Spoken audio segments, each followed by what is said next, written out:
Hi, this is the 3D printing lawyer. I was asked for my input on the recent 3DBenchy enforcement on printables.com.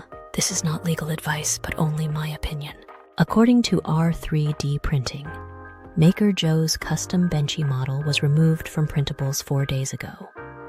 When Joe asked Printables why, they allegedly replied saying, all benchy 3D models will be removed in the coming days due to the strict licensing requirements set by the original company. Printables cites 3DBenchy.com, which is down for me, but apparently the model was released in 2015-ish and was at some time licensed under a no derivatives allowed Creative Commons license, and Joe's benchy was allegedly a derivative. Next, Simulated Bog 545 telephone gamed this into a story about takedown notices by the alleged new owner of the 3DBenchy, NTI Sweden, who allegedly purchased it from Creative Tools, also a Swedish company. Daniel Norrie, the alleged original creator of the 3DBenchy, allegedly says he only joined Creative Tools full-time in 2015. According to archive.org, the benchy came out at least as early as April of 2015. Under US law, Norrie would own the copyright if he was working as a contractor during the time that he designed the benchy, unless a contract explicitly said otherwise. I wouldn't assume that Norrie knows what he sold when his interest in the company was acquired. I wanted to see the DMCA takedown notice because I wanted to see who, under the penalty of perjury, made what ownership claims to the 3DBenchy. The 3DBenchy may be protected under Swedish law. I don't know Swedish intellectual property law, but the DMCA works differently when a creative work is protected under a foreign copyright law. If a publisher receives a DMCA takedown notice for a work copyrighted under a foreign law, they face no repercussions for failing to abide by the takedown under the foreign law.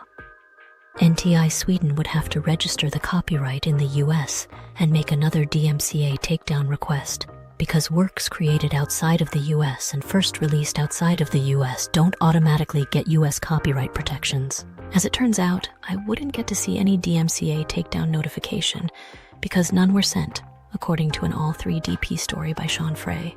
Instead, Printables is just deciding to start enforcing licenses, which hopefully means that they actually tracked down the original owner of the work and whether any public licensing was made, but this seems unlikely.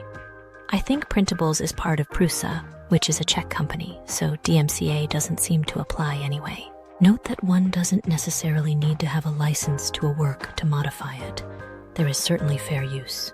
Cold-Blooded 79 has added some birds to the model and posted a picture of it. I don't know if they're distributing the model, but fair use is an interesting area of law. There is no bright line rule for fair use. Each fair use test must be made by a fact finder in a court of law. Adding birds to both sides of the benchy does seem to count as commentary and criticism. However, without express permission, Cold-Blooded 79 has still made a derivative work and only owns the copyright to their own changes.